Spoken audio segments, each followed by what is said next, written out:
बच्चों, let's read this question. So this question says the coils in resistance boxes are made from doubly insulated wire to nullify the effect of option A is heating, option B is magnetism, option C is pressure, option D is our self-induced EMF. Okay, तो चलिए बच्चों अब हम इस question को start करते हैं। तो देखिए बच्चों इस क्वेश्चन का की कॉन्सेप्ट आप क्या लिख सकते हैं। The key concept of this question is our, यहाँ पर हमें क्या बताना है, नलीफाई किसके लिए यूज करें। तो इस क्वेश्चन का की कॉन्सेप्ट आप क्या लिख सकते हैं, सेल्फ इंडक्टेंस। क्या लिख सकते हैं, सेल्फ इंडक्टेंस लिख सकते हैं। ओके, तो देखिए सेल्फ इंडक्टेंस होता क्या है। Self inductance is the property of the coil. Self inductance एक कॉइल की क्या होती है, प्रॉपर्टी होती है जो क्या करता है, उससे चेंज इन मैग्नेटिक फ्लक्स क्या करता है, अपोज करता है। ओके, मान लीजिए दिस इज अवर कॉइल जिसको आपकी आई करंट क्या कर रही है, फ्लो कर रही है। ओके, तो इस कॉइल की टेंडेंसी क्या होगी, अगर आपकी आई करंट फ्लो कर रही है और अगर आई करंट क्या कर रही है आपकी इंक्रीज या डिक्रीज हो रही है, चेंज हो रही है, अगर आपकी क्या हो रही है, आई करंट आपकी क्या हो रही है, चेंज हो रही है, तो इसके कारण क्या होता है, इसमें ईएमएफ क्या होता है, इंड्यूस होता है। तो इस कॉइल की टेंडेंसी होती है किस, क्या टेंडेंसी होती है, जो इंक्रीज या डिक्रीज हो रहा है मैग्नेटिक फ्लक्स उसको क्या करने की, अपोज करने की। ओके, तो देखिए जो फ्लक्स इससे पास आउट होगा इस कॉइल से वो किसके प्रोपोर्शनल होगा, the current which is flowing through this coil. जिस जो फ्लक्स इससे पास आउट होगा वो किसके प्रोपोर्शनल होगा, the current which is flowing through this coil. Okay, तो हम लिख सकते हैं देखिए यहाँ पर phi is proportional to I, और अगर हम इस कांस्टेंट प्रोपोर्शनलिटी को डिफाइन करते हैं यहाँ पर ऐसे, तो ये आ जाता है आपका L is equal to five times I. Okay, five divide by I. Okay, तो फाइव के यहाँ पर आपका मैग्नेटिक एंड जो आपका क्या है, फ्लक्स है, आई के आपका करंट, और एल क्या होता है, L is called the coefficient of self inductance. Okay, तो ये क्या हो जाता है आपका कोएफिशिएंट ऑफ सेल्फ इंडक्टेंस को हम एल से क्या करते हैं, यहाँ पर डिनोट करते हैं। ओके, अब देखिए क्वेश्चन ने बोला कि the coils in resistance boxes.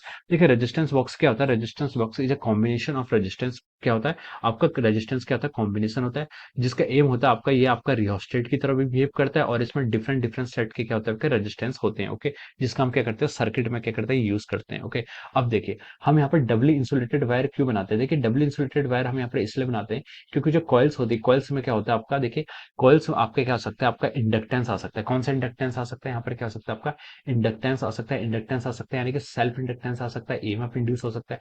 तो उस इंड्यूस को हम यहाँ पर क्या करते हैं, नलीफाई करने के लिए हम क्या करते हैं, यहाँ पर डबली कोटेड वायर लगाते हैं। डबली कोटेड वायर लगाने का मतलब ये है कि देखिए जो आपकी वन वायर, अगर आपकी जो हाफ ऑफ द वायर, अगर हम बोले कि अगर आपका लोअर लोअर वायर ये है या फिर अपर वायर है, उन दोनों में जो करंट की डायरेक्शन होती है वो क्या हो, आपकी अपोजिट डायरेक्शन हो, या फिर मैग्नेटिक फील्ड जो उनसे क्या हो रहा है, इंड्यूस हो रहा है, वो क्या हो आपका, जो आपका सॉरी फ्लक्स इंड्यूस हो रहा है वो क्या हो रहा है आपका, एएमएफ इंड्यूस, वो क्या है, अपोजिट डायरेक्शन, जिससे क्या करें, एक दूसरे को इफेक्ट क्या कर दे, नलीफाई करें। ओके, क्या कह सकते हैं, नलीफाई करें।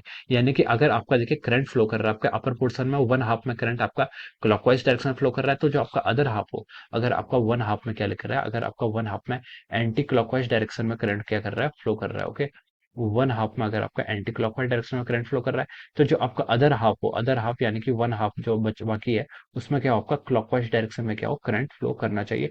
जिसके कारण क्या होगा, आपका जो नेट इफेक्ट होता है इंडक्टेंस का, वो क्या हो जाएगा, आपका जीरो हो जाएगा। क्या हो जाएगा, नेट इंडक्टेंस का इफेक्ट हो जाएगा आपका, जीरो हो जाएगा। तो हम क्या लिख सकते हैं, नलीफाई कर देगा। किसको नलीफाई कर देगा, it will nullify the inductance.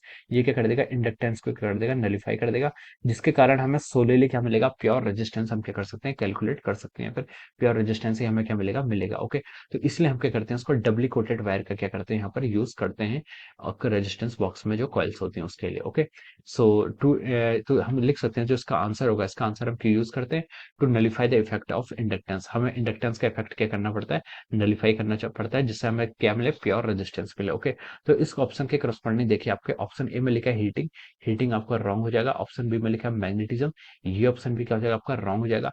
Option C में लिखा है pressure, this is also wrong.